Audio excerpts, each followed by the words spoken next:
Hi, David. Welcome to our program. David was born in north of England and later moved to Sydney, Australia. So I'm going to tell a bit about David and what he has done over the years. He has worked in different leadership roles and spent more than 6 years in the mental health sector, helping people navigate the inner worlds. He eventually founded his own business, focusing on relationships and now specializing in identity coaching. His work is all about helping people become aware of who they are, understanding their love languages, attachment styles, behavioral patterns, and the underlying reasons behind how life has shaped them. So, David, welcome to our program. And can you tell more about yourself and what you have done? Absolutely. So, as you said, my name's David. I'm from the UK. I've literally lived everywhere in the UK. Random fact about myself is I've lived in over 50 houses in my entire life. There was a running joke in the family that as soon as my mum got the paintbrush out, it meant that she was bored of the house and we needed to move. One of the things I found in my years is the more you travel, the more you learn about yourself. There's a beautiful quote that says, if you want to know something about yourself, look at the five people you surround yourself with. And well, over the years, because of the traveling so much, I ended up meeting so many different people to the point that I had a far greater reference of who I could be based on the people around me. Um, my family have a massive background in either military or leadership or in the mental health sector. So as you can imagine, I went in every avenue that you can think of. I was in the army and then transitioned later on to be an officer. And then I left to pursue my passions in understanding people more. And it led me down the path of psychology, neurology, and understanding social side of things. And one of the things that I stepped into is I was a late bloomer when it came to relationships. I was 18 when I started really having my first real relationship, and I was someone who was very naive. I was very innocent when I went into these relationships. And so I didn't really know what I was doing. I just wanted to be the best version of myself in that relationship because I loved the idea of the movies about this, the knight in shining armor and being a gentleman and having a lady. And unfortunately, society, the way that so many are these days, is they've lost sight of what it means to be chivalrous and to be those qualities of nobility. And I was heartbroken, and it taught me so much about my immaturity in self and where I had to learn to grow. And along the ways, I started studying, to be honest, pickup artistry from people like Neil Strauss, The Game, and I started going down those avenues just to build my confidence up about how to talk to women and how to put myself out there. And then I wanted to help other people do the same. Now, it wasn't that I did that, it was actually by accident. There was a time I went out with a couple of friends and I was talking a friend through how to approach people. And there was a gentleman behind me who started listening and then was following me from place to place. And then eventually I said to him, "Are you okay? You seem to be following me." And he said, "I'm sorry. I've just been listening to the advice you've been giving and I'm just wondering, can I continue following on? Because it's good advice." And then my life changed from then on because I started helping people in relationships. But the unfortunate thing about pickup artistry is it doesn't come from a place of, um, I wouldn't say it comes from a good place. It comes from a place where people are pursuing relationships for their own selfish reasons rather than the reason to fall in love, rather than I just want to have a relationship. So my avenue changed then when I realized the importance of a relationship with yourself is the fundamental for the relationships you have with everyone. And so my pursuit then changed from pickup artistry and relationships to the relationship one has with oneself so that he can or she can be the best version of they can in the relationships. because so many of us, we get so lost in relationships trying to be someone that we're not to please the other person. Um, and that's what led me to where I am today, which is funny enough, I followed my partner to Australia 18 months ago. So um, this has given me the opportunity to speak to yourselves. Oh, that's great. Yeah, and I know that you are recently engaged, yeah, and you so congratulations. Well, thank you. Yeah. Yeah, yeah, marriage. And so David, our topic tonight is about who we are in the relationship and kind of our self-identity and the question around that. So can you tell me more about those like this topic and what does that mean, who we are in the relationship? Yeah. So for me, when I'm explaining things, I like to use references of my life or stories where I know we all have something in common in that aspect. Is so often in relations, one of the biggest issues that we have is that we're not open to having these deep conversations about self. Especially as a man, we're always referred to as not willing to express ourselves or be open because we don't like to be told we're not doing something right, because then we get defensive. And what I find beautiful is when we let ego aside and we start to express who we are, then all of a sudden the connections become a lot more vibrant and we're able to truly connect more authentically on that level. Because if we're all honest, there's certain parts of ourselves that we shield from our partners because of the uncomfortability of showing or revealing certain aspects of ourselves that we think they are not going to love or like about ourselves. So one of the aspects I mention is pattern recognition. Is if you are in a relationship and you see the same things happening over and over again, it's so easy to blame somebody else and say, well, I have evidence that I'm always attracted to this person and that these people keep finding me. You know, it's that no, the actual fact is it's not the relationship that's the problem, it's the pattern, it's us. The way we show ourselves in the relationship is the issue. One of the craziest things, as you can attest to, is in psychology, the weirdest thing is we become the version of ourselves that we think other people think we should be. Hmm. Okay. And what I find bizarre about that is we can't read minds. And what we're doing is we're creating an illusion of ourselves based off something that's not real. Hmm. And yet, when you enter a relationship with someone who truly sees you for who you are and says, I love you either way, then that's when we're in that type of relationship where you blossom and you grow as a person because you have what I call home. When you Hmm. find a relationship that reminds you of home, and what's home? Home is a place where you feel safe. You can be yourself. There's no judgment. You're just loved. But ask yourself, is the relationship I'm in home or is it somewhere I'm just surviving with someone? Because so often a lot of people, especially after the honeymoon period, Yeah. they start to feel that they're living with somebody in the house and not a partner.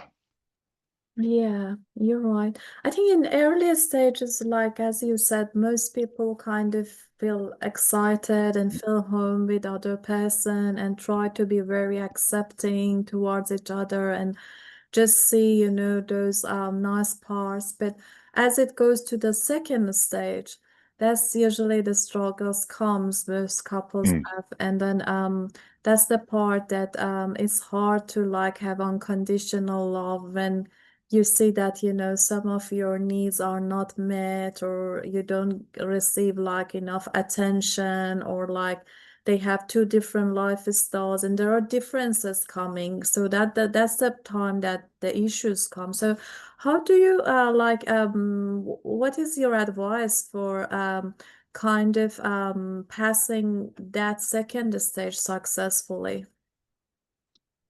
I think it's when you step back and you start again a little bit. Yeah. So if you, I've put a little exercise into the group for everyone, and it's about dating yourself. Yeah. And the craziest thing is when we show up for ourselves, we have more of an ability to show up for somebody else. And Mm. when you are in that stage where you have gone past the honeymoon stage, that's supposed to be the most exciting stage because that's when things get real. That's when the two people start to amalgamate together and become this one that we hear so much about. And that's because we are so heavily addicted in this society to the dopamine, the rush, the hype, that as soon as that's gone, we start looking for the next big thing. And yet we either don't have a representation of what good love or good relationships are, because there's an incredible phrase I love, which is mind blowing a little bit, which is the love that we seek as adults is a love that we didn't receive as children. And that's where love languages come in from Dr. Gary Chapman. To be fair, if you read that book near enough solves so many of the issues anyway, because when people are entering relationships, so many of us, even myself included, like I said, I was very much a immature person coming into relationships because I had a narrative in my mind of what it was going to be. And I was assuming my partner was going to be something that I had an illusion against. And when you when you heal yourself before you enter a relationship, when you become the version of yourself which is, I provide myself with love, I provide myself with the needs, I am my own best friend, I am someone I can rely on. If I say I'm going to do something for myself, I do that. But if we're all honest on this call, we've all been part of the bully of ourselves. We haven't had the best relationship with who we are. So I'm going to show up as the best I can for me, for Rebecca. If I look after me, I'm doing it not just for myself, but because if I show up for me, I'm showing up for Rebecca. Because the love I show myself is a love that she gets to enjoy when she sees me full and joyful and happy and content. Because if I come home all the time, and I'm not perfect, I'm coming home some days and I'm upset, I'm sad, but I have the ability to have an awareness of my own sense of self, knowing I'm able to regulate my own nervous system, be able to recognize that something's not okay. And I'm able to express that so clearly and open because if I have an outburst with Rebecca, then I have the ability to turn around and say, I am so sorry. That's not okay. I'm taking the accountability. But more importantly, to say you're sorry in a relationship is one thing. To then do something after is another. But what I find more interesting is when you explain to them why you have done what you've done, then it's far more, she laughs at me for saying this, but profound because you're giving that other person the ability to see things from your perspective and why you're doing that. And because you're giving them the ability to see you for you, they're then able to show up and be the person that you need because you made it, you gave them the ability to help you where you're at. Does that make sense? Yeah, yeah, you're talking about that transparency. And I wanted Mm, to add something. You said that, the things you are doing for yourself, you are also doing for partner. I heard like very nice things from a psychologist, a very experienced one, and she was saying that no matter how much your partner love you at the beginning, the amount of love has for you after 6 months is equal to how much you love yourself. So it means that, when as the relationship moves forward, so it's the love to ourselves is what we're projecting, and our partner can feel that. So if it's something lacking and self-worth, self-confidence, or not looking after ourselves the way it should be, so it's also we pass the same energy and Mm. like, there's a kind of mirroring effect. So I think you want to talk about also a bit of this mirroring effect and what you have found. So I like the fact that I like metaphors and I like the idea of the mirror effect. The crazy thing is you actually discover so much about yourself in the relationship because your partner truly is a reflection of you in some ways or shape or form. For instance, you are attracted to two different types of things. The person you want to be, so you see something in them that you want to be part of you, and you're attracted and you're drawn to certain aspects of yourself. So when you're with your partner, the strange thing is, if you do a little test with yourself and you start to think to yourself, okay, with my partner, is she kind? Is she patient? Are they someone who is confident, etc.? You start listing off, and it's a nice thing really, because then you start to realize, wow, these are a lot of the things why I love my partner. But when you start listing these things off and you start looking at them, then you have this awe moment of going, I see myself a little bit in this. Mm. And when you let your light shine, the light shines too. It's it's do you know when you walk into a room, and we all have it, and it's the weirdest thing ever as human beings. When you walk into a room and you're talking to people, you feel the energy in the room. And say you have your back to the door, so you don't know who's coming in or who's going out. And someone walks into the room and you can't see them. But all of a sudden, you have this weird sensation that the entire room's atmosphere has changed. Now, everyone's mimicked or mirrored the the feeling of what's going on. The energy in the room has bounced around from that person. And truly being with your partner, if you are both not resonating on a level where you're growing, then you're stagnant. And your partner's reflection of their enthusiasm and love towards themselves and what they're capable of starts reflecting on you. Otherwise, you start to see a decline in yourself based off the baseline of where your partner is. And that's where some people start to say to themselves, I've outgrown the relationship. You haven't outgrown the relationship, you've outgrown the partner's current state of where they're at. And instead of leaving the relationship, it's about having what we do, which is a quarterly meeting every year. So every 3 months we have a business meeting for the relationship, and we come together and we turn around and say, right, okay, what's our goals? What's been working? What's not been working?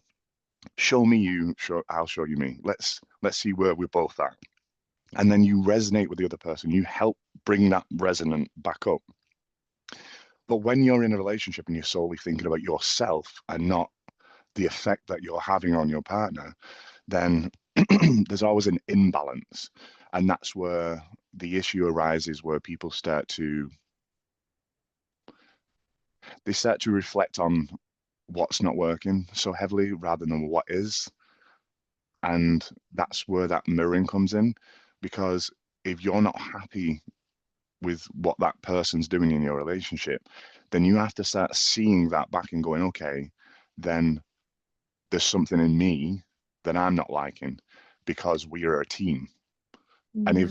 if this relationship was a business and you're doing an audit on the business, which is one of the tasks that I've just put in the group, then what's your mission statement?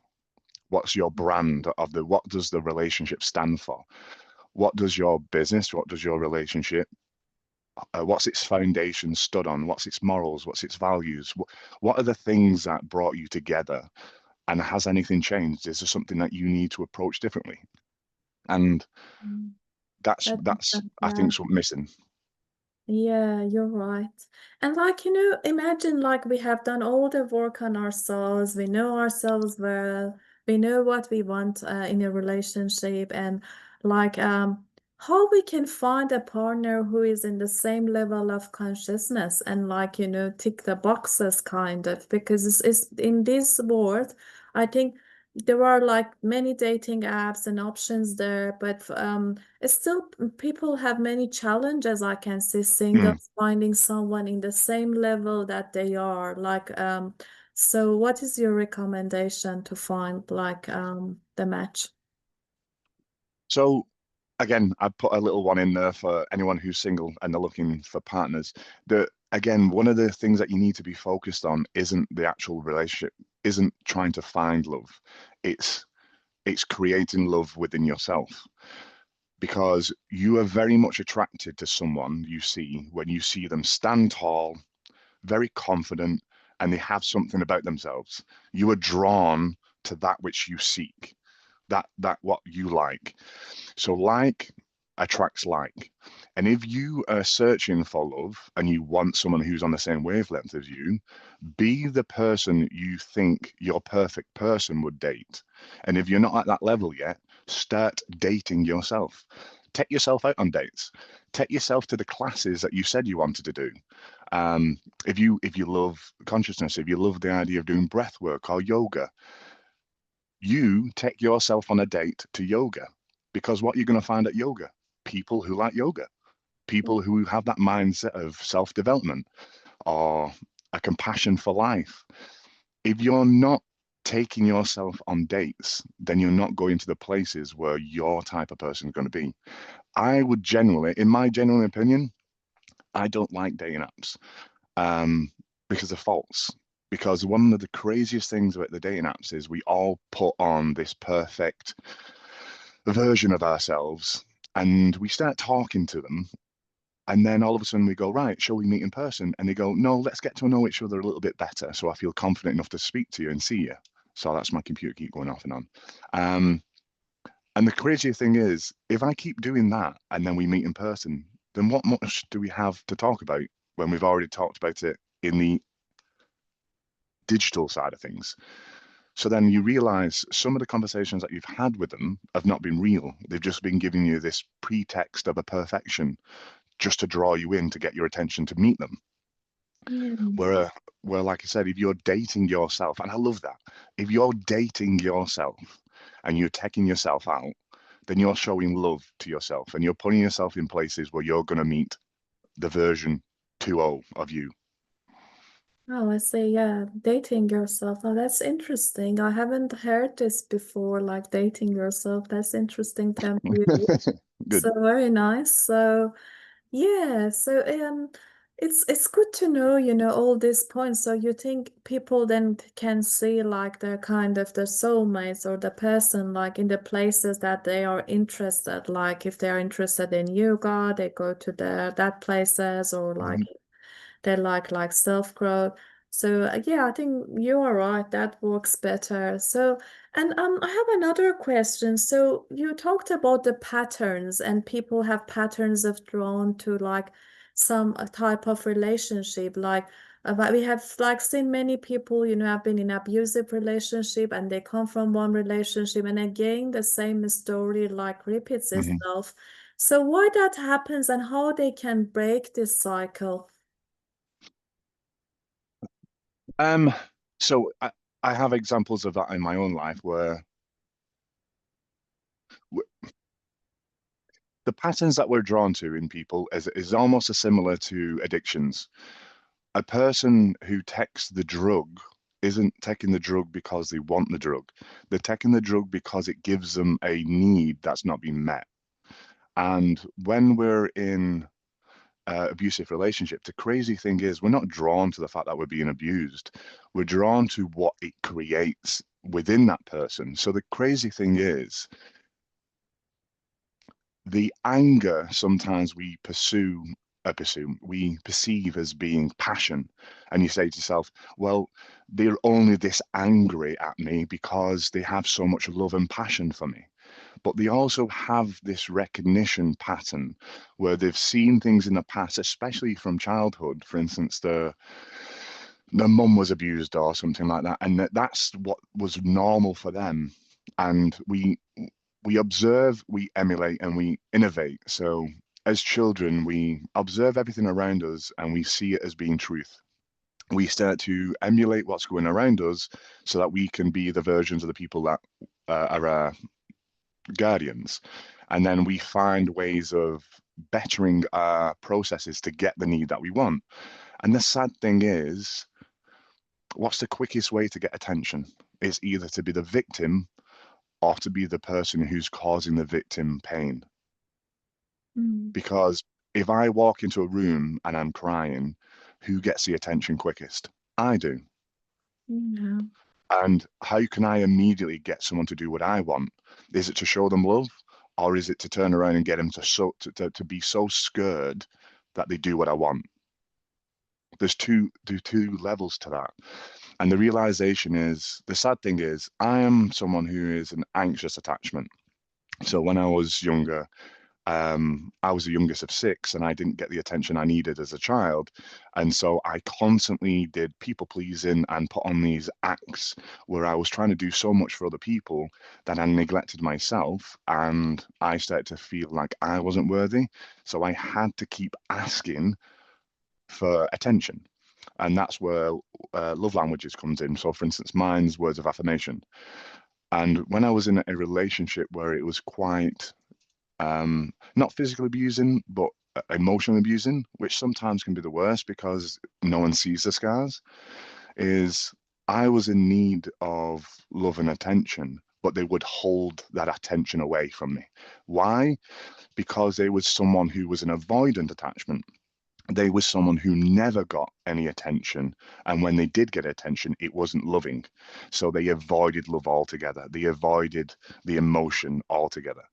And the crazy thing about an attachment and an avoidance, the two tend to go together. They tend to draw to each other because the attention person is trying to get so much attention from the avoidant, but because the person like myself has been so used to being neglected, that's pattern recognition of me saying, okay, I'm used to that. That's normal for me. That feels like home. And that's sad. Um, so I was in that type of relationship. And then all of a sudden, when I was giving and giving and giving in, it would become so much for that person that their immune system would be overwhelmed and they would push away. Then Yeah. I would get angry as a kettle and I would blow up. And then all of a sudden, the arguments would be very verbal and aggressive. And then all of a sudden, we're all adults here, but um, the makeup afterwards was enjoyable. So then you associated the massive outburst as being passion, and you saw that as, oh wow, we have such passion. No, it's it it's not. And where healing comes from is when you become aware of truly who you are and where your patterns come from and why, what your triggers are, what your love languages are. When you learn what your attachment styles are, you start to realize why you've been the way you are, why the relationships have been the way they are, and you take accountability for your actions. Um, because I have had to do that. Because it's not fair to say that, again, all my relationships they've been really bad. No, because sometimes I've been the bad guy. And it's about recognizing the patterns of my behavior in those relationships that cause certain things. And then you go, right, okay, well, I can change myself. I can change the parts of me that needs to change. I can't change the other person. But what I can do is take accountability for me. And when it comes to wanting to make someone change, not make somebody want to change. When you want to help your partner change, I didn't come up with this, but I wish I did. You need to speak to the version of them that you need to come out. So Mm. if Rebecca's talking to the child in me will come out. If she's talking to the jester in me, if she sees me as someone who's an idiot, I'm not worthy of her time, and she speaks to that version of me, that version of me will come out. Or the defensive version of me will come out, which is not going to be as attractive. But if she speaks to the king in me, if she speaks to the man that she knows I can be, she has the ability to move and shape my destination because we change for the people that we choose. A person Mm. can't change us. So you have to be at that point in time where the pain of the current situation is far worse than where you want to be. Does that make sense? Yeah, you're right. But what's usually happen in relationship after a while, the differences come and people see the things they don't like and they start like talking things. And what I've seen like in men, the worst thing that can happen and usually happens when the women starts wanting to have some changes, want to see some changes in their men. For example, they have some emotional needs which are not met, or they think, the man is like shutting down or things like that. So when women start talking about these things and men feel they are unworthy, and this unworthiness, it makes them pull back more and like more Hmm. shut down. I think that's a pattern that I have seen a lot. And it's not easy for women like how to talk in a way that a man is, and we know by nature men are more usually avoidant, and women, we have more anxious among women, and that is because of like biological things. So we know, many, for example, women, they want to like, have like stay in a relationship, marry and have children. Because of that they are like pursuing relationship more, and the men, we have seen this pattern of like, they want more independence, and that is by nature kind of. So we see more avoidant among men. And what I've seen and hearing from women is like how I can change my avoidant partner, that they come and sit and talk and they don't shut down and like they don't pull back, or, and this is, I think, the challenge that I have seen from a women's side. And what I see from men's side is these things that they feel that they are kind of criticized by their women, or they are all the Hmm. time nagging or like, correcting them or want them to be changed. So how we can like have a relationship which both plays their part in a way that that issue will be resolved. I think I found like some answers for that, but I want to hear from your perspective and then I share mine a bit. No, yeah, thanks for that question. I think it's a brilliant question to bring up. So, as I mentioned, when you speak to the version of the person that you want to come out, that's the key. Um, it took years for me to change. For men in general, we don't really mature until we're in the very late 25s or even 30, if you will. Um, what you'll find is majority of men want purpose and we want respect. That's all we want. For us, love is shown through someone giving us respect and allowing us to have the purpose to do something for you. One of the greatest things is, and I'm speaking from my own experiences, as men, we have a hero complex. We have this inert need and desire to want to show up in a presence that says, I'm here and I'm here to save you. But society has changed so much where it's, we don't need men. I'm a strong, independent woman. Well, if you're a strong, independent woman, where does that leave me in this relationship? That means I don't have anything I can give to you. If you're saying you don't need me, then where's my purpose gone? And all of a sudden, if we don't have a purpose, we start to decline. Um, because if you put men in a room together, we do talk.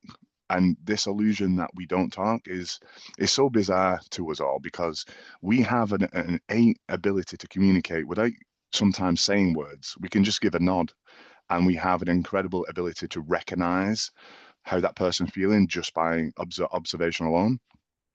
But the difference is we don't overanalyze where a lot of women you overanalyze. And the beautiful thing about when we come together is we need one another. And when we keep saying we don't need each other and that I'm completely separate to you, then it's no longer a partnership. It's me and you. And it's not. It's me and you against the world. Same too comes with a problem. If a problem arises, it's not my version against your version. It's us against the problem. It's separating the I and the ego from the relationship and saying, where do we need to go from here? Um, this is my, so I've been engaged before. Sadly, COVID happened and I didn't see her for 2 years, so that relationship ended. Um, I've had two great loves in my life.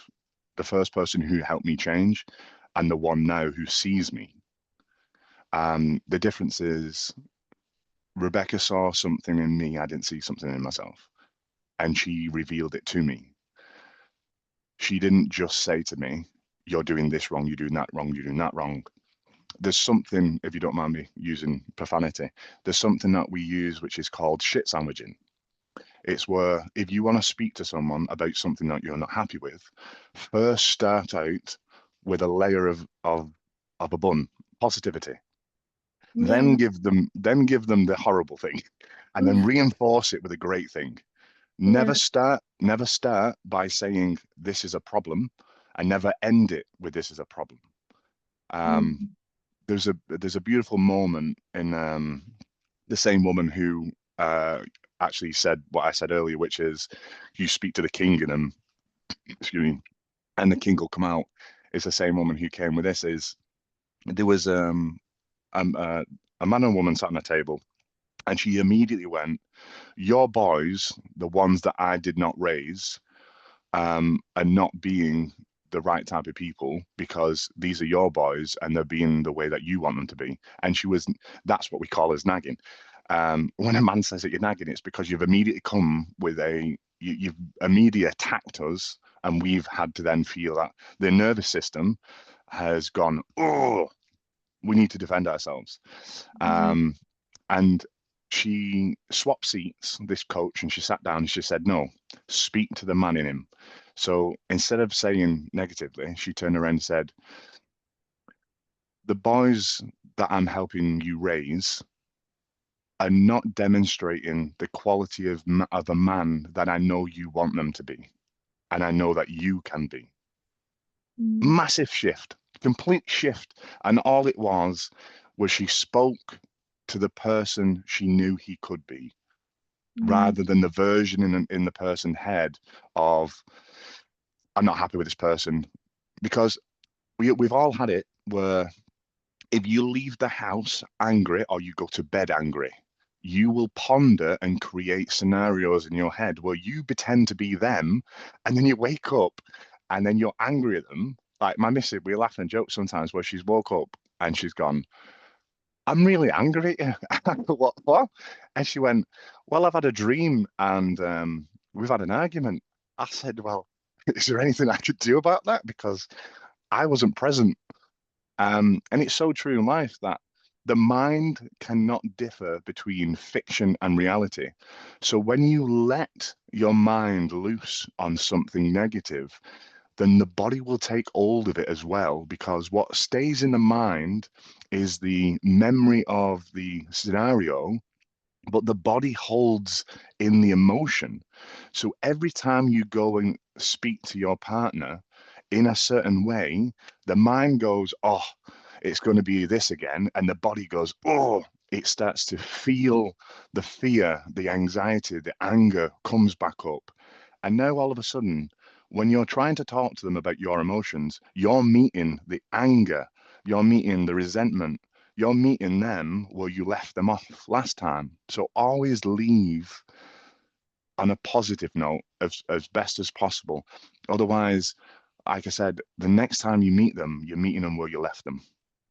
Yeah, and there are like 2 points I want to mention. One thing is, I always say like to my clients that, our brain kind of is designed for survival, and Mm, the it's hold negative things like it's 5 times like it's more, 5 to 10 times more the effect that is kept in a brain than the positive thing. So that's the reason when the Gottman did the research, and they say that, every like, negative interaction the couple have, they should have kind of five positive interaction to kind of is equal and then they can keep their relationship healthy.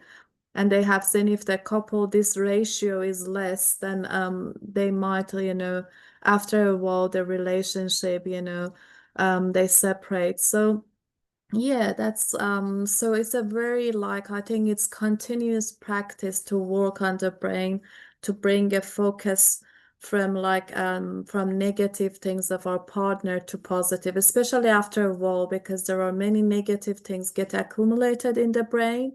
And as you said, when they open to talk, then they can associate with the, past memories, and many Mm. will link to those and bring those stuff. So yeah, you mentioned but I think I have a question here. How is possible, we don't see a king, we see someone like, is just not happy with the job, not making, for example, any changes, all the time, for example, complaining or depressed, Mm. anxious, and they don't want to make a change in their life. And I've seen like many women struggling, saying, oh, my partner, for example, is overweight, eat unhealthy, not do exercise, has this and that issue, and they really care about their partners. But they don't see that kink. They see like someone really kind of a bit broken and not want to make any change. And then they want to change their partners. What can they do at this, like, to just, bring some change, but at the same time be accepting and like see that king. So that's Ah, easy.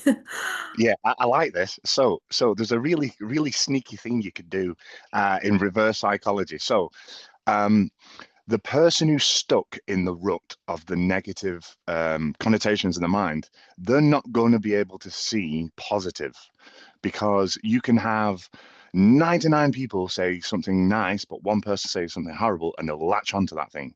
So you need to help them reveal positive things about themselves. So the weirdest thing, really, really good, and she'll probably do this to me anyway now because she'll hear this and try it on me.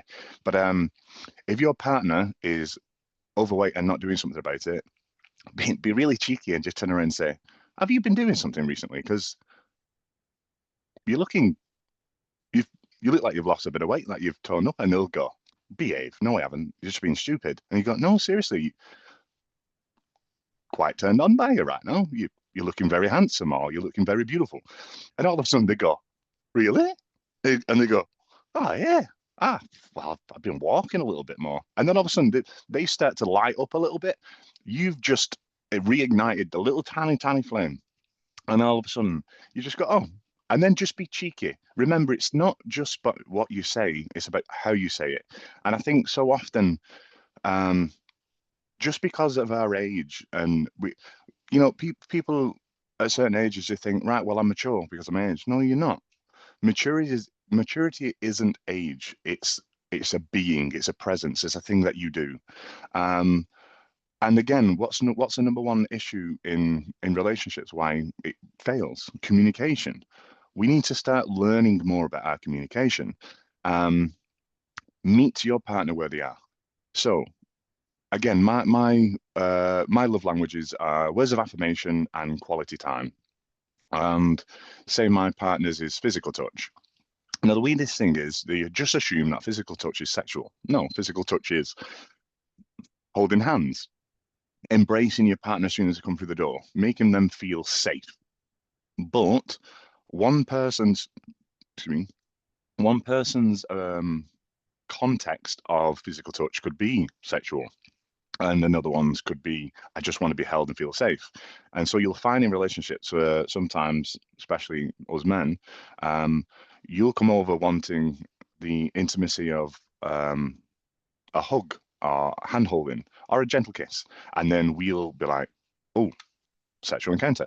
So it's about having the right context to the language that you're speaking to that person.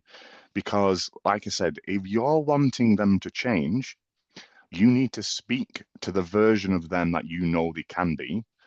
And if they're so low in themselves that they can't see themselves, you need to be a reflection to them by reaffirming to them that you see them And then you turn around and say, you look really good today, actually. I'm really proud of you. One thing that we don't say enough in relationships, and it's because we become complacent, is I'm proud of you. Mm-hmm. Imagine you're a father or you're a mother, and I turn around to my wife and say, I just want to let you know, and I don't say it enough, but thank you. And she, oh, no, you're welcome. I go, no, no, no, no. I want you to hear me. Thank you, because the way you show up as a wife for me, the way you show up as a mother to our kids, the way you hold yourself, knowing I know how hard life is for you, I see all that.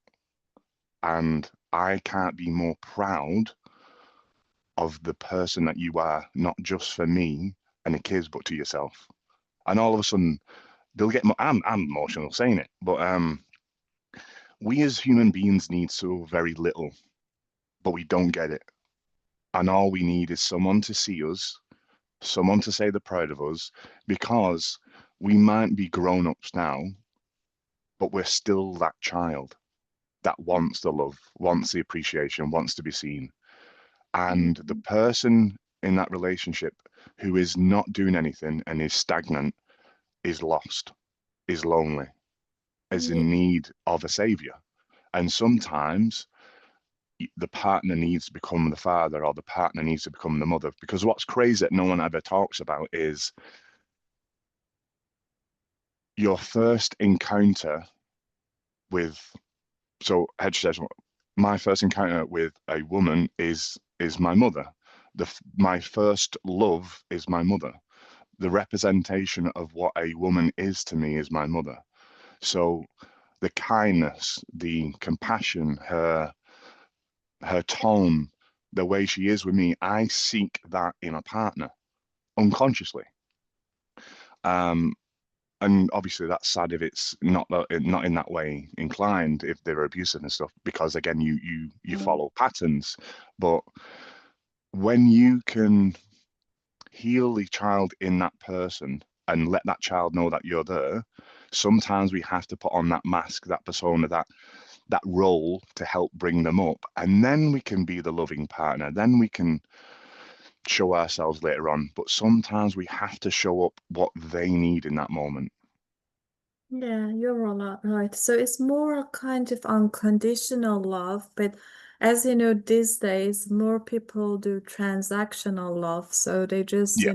come to a relationship and they say, oh, I do this, or I just want to receive this in return, or like they're just, that's the materialistic world that we have, which more people just try to after like a while they start calculating say oh it's not, and I've heard from many people saying that a relationship should be 50-50, which I don't Mm, agree, because it's not like two perfect person who can give 50, and like it's a kind of transactional if you look at a relationship as 50-50. One person hmm might be like in a mental situation, sometimes they can just give 20%, the other 80, and then it changes during the time, like, and the course of the relationship. So what I usually tell them is not always 50-50, it can change, but I agree that it should be mutual and like, so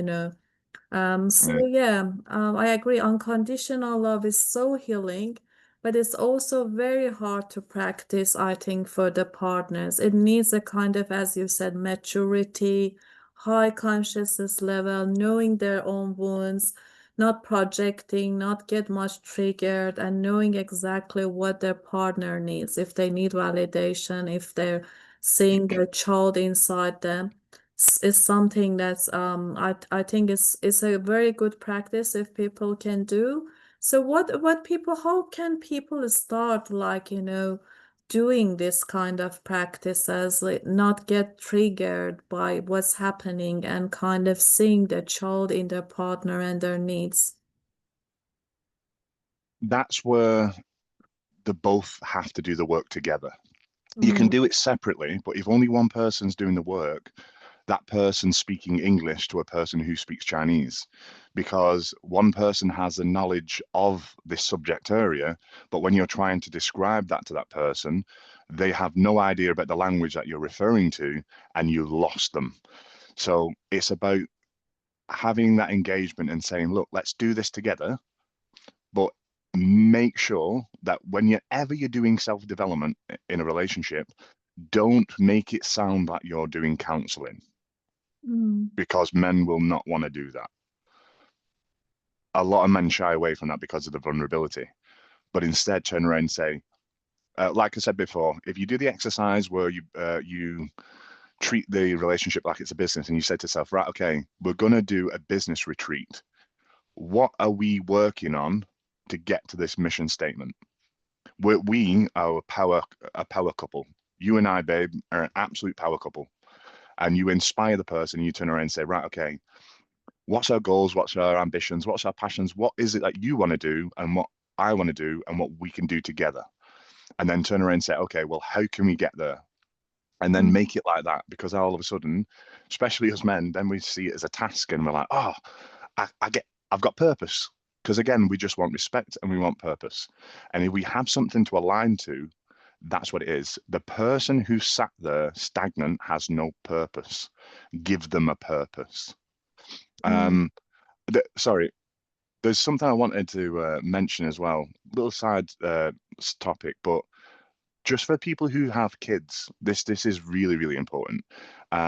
Because when we mentioned the transaction, I'm completely on board. I believe the same thing. It's giving 100% of the 20% that you have left. Um, but what people are doing in relationships, when they have children, a lot of the time they're giving their attention to the children, not to the partner. They think, well, my child comes first. No, your child does not come first. Your partner comes first. They always was first before the child. The child will mimic your behavior with your relationship, because they'll start to see the importance of mummy and daddy time, or however it is. They'll see the importance of that relationship and they'll go, oh, mum and dad's relationship's beautiful, it's strong, it's connected. Because as soon as you start separating and focusing heavily on one side and neglecting your partner, then that's when you see divorce rates so high when people have had children, because they feel neglected. And then that child now has a bad representation of the relationship as a whole.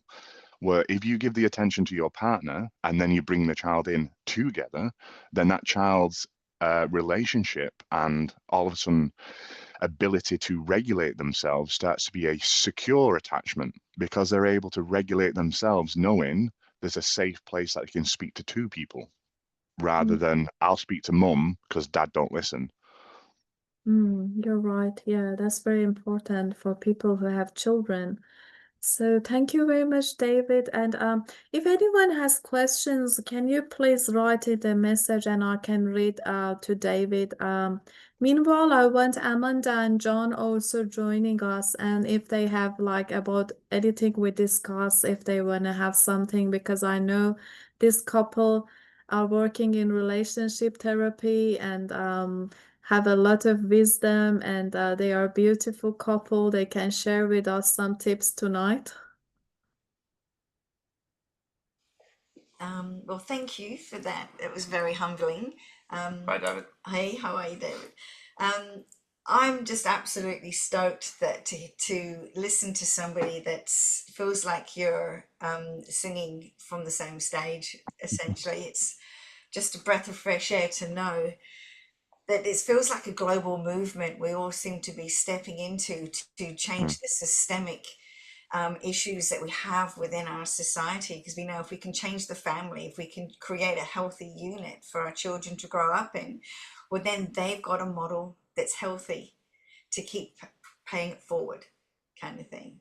Um, we find what really works for us in our model is to really blend education, relational intelligence education with coaching to help couples create very more sustainable change quickly in Mm, their relationships. So, great. So can And, you and tell a bit about your program? Like what is that? Like this education, what is it including? so we originally started off with a 2-day workshop, then COVID had other plans.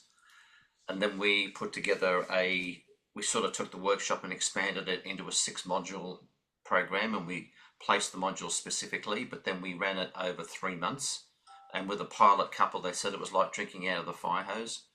So we spread the 6 modules over 6 months. So we deliver a module at the start of the program, then we do 2 weeks coaching, deliver the module, 2 weeks coaching. So each module piece is education. And it builds on the next. The first 2 modules are very tough. We made them hard at the start because that's really where all the work is. So I think the first module is called In the Beginning. So it's who were we before we came into the relationship? What did we bring with us as our baggage? I like that. That's beautiful. And then we do module 2, which is a deep dive, know thyself. And when you were talking before, Sarah, about what is it, how do couples match up, we've discovered that it's like an A-grade tennis player doesn't want to play with the C-grade tennis player, because there's no competition in it for the A grade, and the C grade knows what the result's going to be anyway. So we believe that couples tend to match up and pair up initially when they meet with a level of self-esteem. And if one partner goes on the journey of improving their self-esteem, they will leave their partner behind unless they both, as you said, David, do the work and climb that mountain. Climb the mountain together. Yeah, that's absolutely right. And from your own marriage and like also the education that you have, the things you have learned, if you wanna share a couple of tips to kind of save like, marriages and like people can use, what would be those top tips? Well, basically, relationship conflict's inevitable. It's combat that's optional. And we can actually learn to fight fair, because whenever there's a disagreement, well, that's the perfect example that you've got 2 very valid perspectives that need exploring first. And to be able to actually navigate those types of conversations, so you learn to listen to understand, because most of us are terrible listeners. We're listening to respond. And we know where that ends up because we're getting stuck in our heads. So again, it's layer upon layer of understanding that our communication, we owe it to ourselves to be able to articulate our needs and have self-advocacy, because that's prioritizing a relationship. It's prioritizing relationship with yourself, and that peels into the space that you share between you as a couple as well. And David mentioned the whole concept of working together as a team. We find that over time, relationships often become adversarial, and so it's a finger pointing, ego triggering, Fight to be right dynamic. And we brought in the concept. Amanda read a quote several years ago, and the quote was, "A relationship is not 2 people; it's the space between." And so we created this concept called the relationship field, and by making the garden as a third entity, a couple can look at the garden and say, well, it's full of weeds, it hasn't had any maintenance, it's been napalmed and round-upped and barbed wire. Let's look at and the carnage landmines, and take it out piece by piece and replace it with what we want in there. And let's get in there both together and pull the weeds and make that relationship space something of value that we can nurture and cherish and nourish. So it's a team effort that nurtures and keeps it the way you want it to be. Yeah, it's a great term. Like I haven't heard before, like the garden. I've heard as a third entity, but not as a like it's a nice term, like looking at as a garden and both people kind of Well, I watching think this garden and looking after it and like picking the weeds. But it's all takes 2 people, yeah, do the job. Most of the things what we see in the couples is one really wants, with people usually with anxious attachments, they really want the relationship.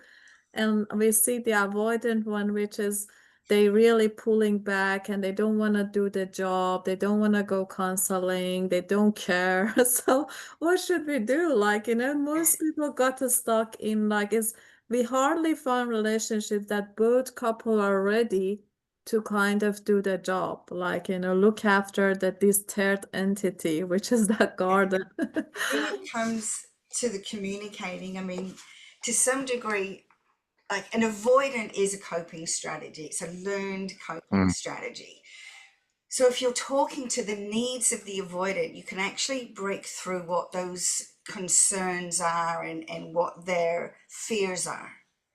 Because they fear vulnerability. For them, it's an exposure and it's quite scary. But if you can give them the tools and demonstrate for an avoidant person that vulnerability is actually something, one of the most courageous things that they could do, and that you're so proud of them for giving it a go. Again, it's like talking to them where they're at to help them Yeah. get to the next level. Because they want the same things. They want love, they want affection, they want connection. They just haven't been taught how to do it effectively. Alison Armstrong's book, The Queen's Code, talks about women often seeing men as hairy women and not recognizing that men operate fundamentally differently in the way that we are. We're primarily from our history, women were social, carried their babies, hunter gathering, had to communicate, knew where to find the best berries or the best yams or whatever it was they were looking for. They were the social glue within families and societies for the networking kind of chat. And the communication happened between women because they had to share where to get the stuff, whereas men would go out together in a hunt. They'd be singularly focused.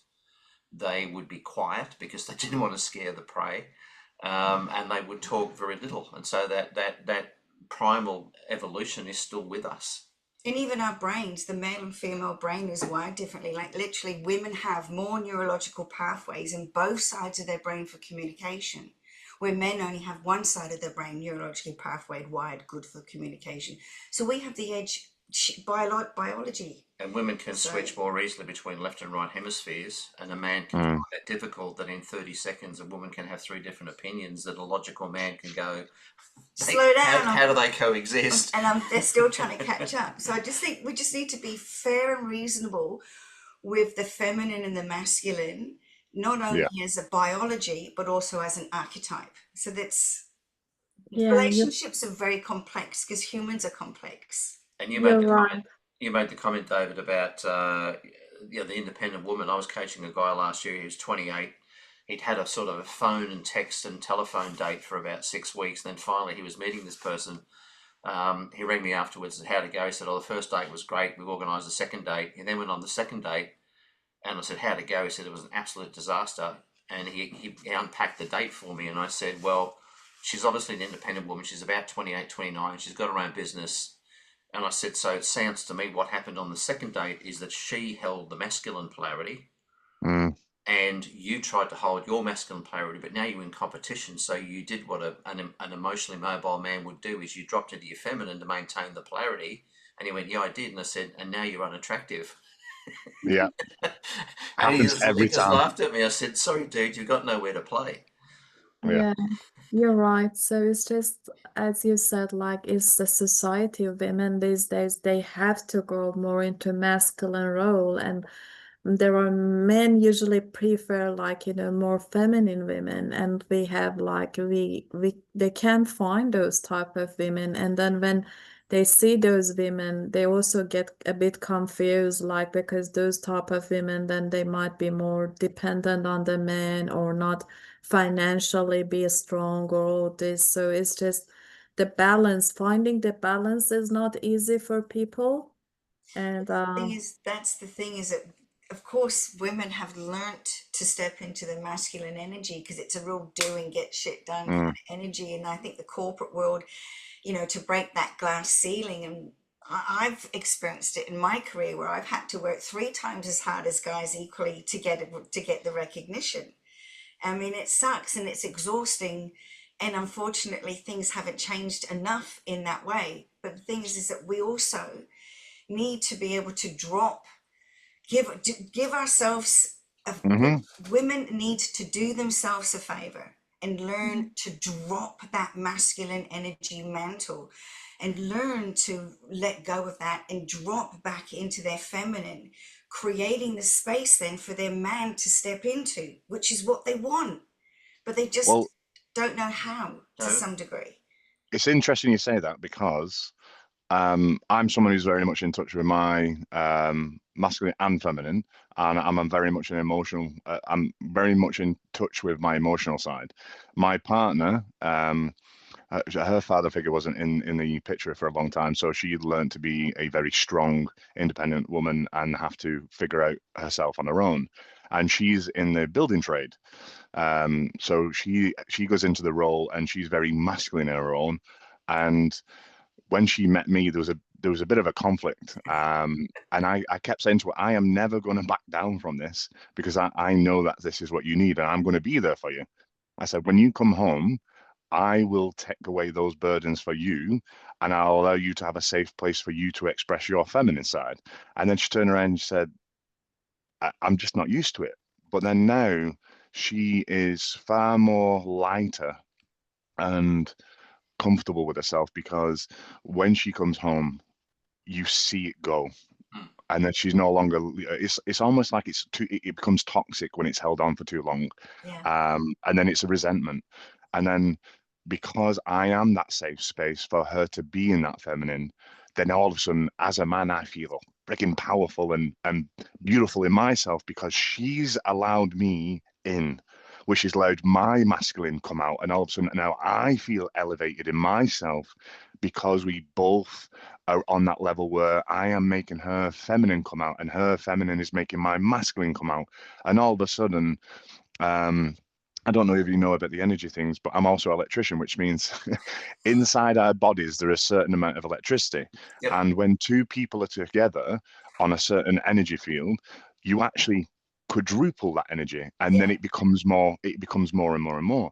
And then all of a sudden, that becomes the energy that you feel in the room. And like you said, it's about giving over part of ourselves to that person. I'll let you in on something that's a little bit of a pain subject for me. Is a couple of years ago, I had an episode where I had a massive dip, and my ex-partner at the time, I wasn't aware, mentioned that we was having a baby. And I was so excited, and it gave me purpose, it gave me something to lean on.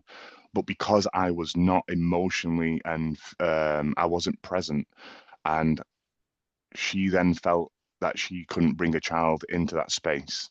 And I have to take accountability for the fact that I didn't make her feel that she could be safe in that.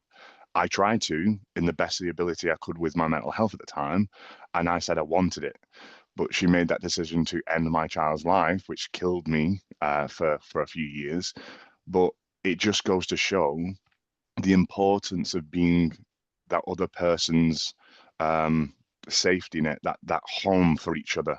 Because if I was someone who was there for myself, I wouldn't have had the mental health issue that I had. And that would have given me the foundation to overflow my cup to my partner and be the masculine that she needed, which was also what my child needed at the time. And unfortunately, I didn't have that, but I've learned so much from that pain. Yeah, thanks for sharing. It's a very moving, like a story.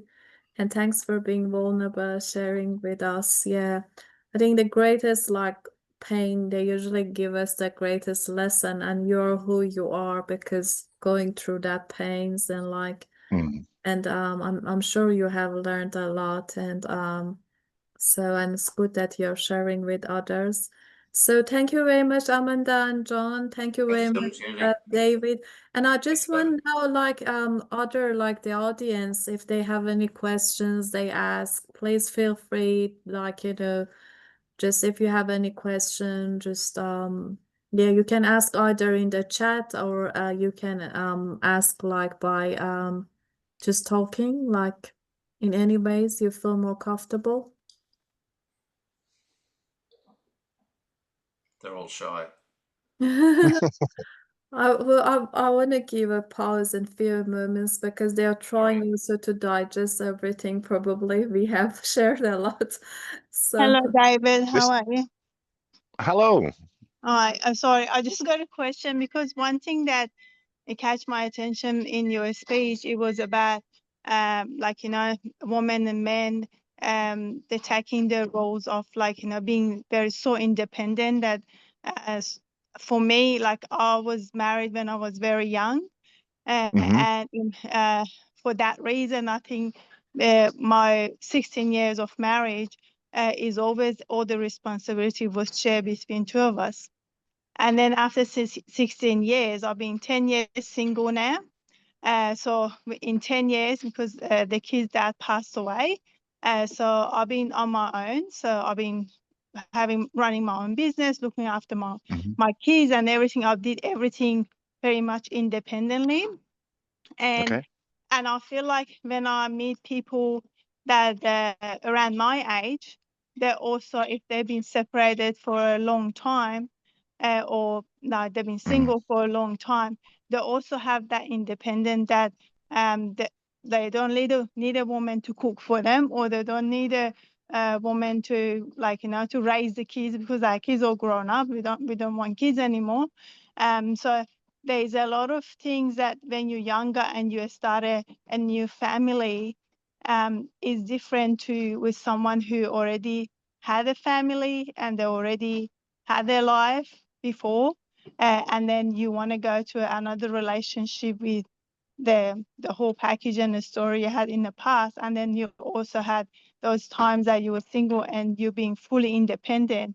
And sometimes I struggle, like even if I meet somebody, then I'm going, okay, even it's going good for, I don't know, 1 to 2 months, and then I don't know, okay, what's after, what's next. I don't know what to Hmm. do with it, like, and that's where I get stuck. And I know it's not just me, and I know also the guys I met is like the same thing. Is like, okay, what's next now? Like, we went out 4 times, 5 times, 6 times, and what's happening next? So that's where the struggles happen. No, I appreciate that. And there's a couple of things to pick from, and the great thing is, though I don't need my partner to do something for me, it's not a need anymore. It's a want. I don't. She doesn't need me to open the door for her. She doesn't need me to carry the bags. She doesn't need me for a lot of things.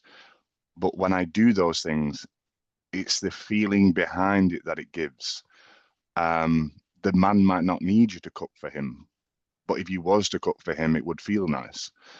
It gets to that point where, for instance, being ex-military, you're away from someone for so long that you have your own routines, you have your own patterns, and you've made your life a certain way. And then when you bring somebody else into it, all of a sudden there's a clash because now you're having to change certain aspects of yourself for that. And what I'm finding is when we want someone in our lives, you need to have space for them to be in it. So then you have to start thinking to yourself, where in my present life do I have space for someone? Because if you don't have that space for them, it's like a vacuum, something else will fill it. And you've been filling it. You've been filling it with your business, with making sure you're on top form, doing everything that you need to do. But you need to be thinking to yourself, where can I step back and allow someone in? And again, when we go to the aspects of masculine and feminine, is my partner's beautiful example, like I said, where she's in that masculine role, but when she comes home, she's feminine.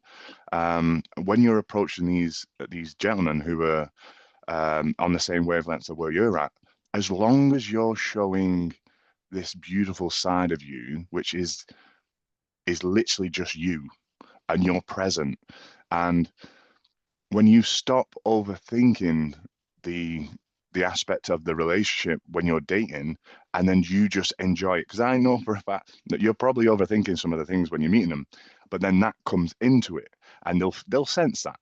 But when you go into it, I want you to go into the date as if you're a child again, and it's exciting. There's an adventure to learn from this, and then start asking that person a lot about who they are and what excites them, and then just do something that reignites the child in that person. Again, doesn't matter how old you are, we all have that inner child in us, and you'll find the craziest way to interact and reignite some excitement is doing play dates, if you will. It's where change the date. Instead of going to a cafe having a coffee or doing the typical thing that everyone else does, go and do something fun. Bring out that essence where you would be able to allow them to hold up the brolly, to open the door for you, do the kind of things that you want them to do for you. It's not a need, but the want is still there. And if you can do certain things for them too and bring out that side of them, all of a sudden they realize there is a need. You. They need you in their life to bring back that beautiful sense of passion and innocence. Does that make sense? Yeah, I think also I Yes, want to. sorry, my voice was. Yes, thank you, Dave. Yeah, if I want to just add also to David, it's more like exploring and enjoying the journey as well, rather than overthinking, because no relationship is guaranteed and it's a learning process as well. So looking at also a way to like connecting to people, learning from the process, rather than all the time trying to predict what happens next or what would be the result. So exploring, so being curious about that person and like kind of a light heart, like maybe a bit of sense of humor and joking and enjoying that can like helps to go more naturally. I think that's from my side I can suggest with some dating experience. There's a weird thing I like, and it's something I come up with a little bit, where a lot of coaches won't tell you this, but it's not it's not even the end goal, and it's not the journey. It's the person you become along the way. And there'll be certain parts of you you'll get excited about when you start to explore the other person, that they'll reveal, like we said before, they'll reveal certain things about yourself. And when you start to approach every date as a possibility to learn something about yourself, you get more involved. And then again, it becomes that ability to be playful and learn. Great, yeah, it's a great advice. Thanks, David. Anyone has a question? Like, thanks, Bahar, for asking question. Was a very good question. That's okay. Thank you.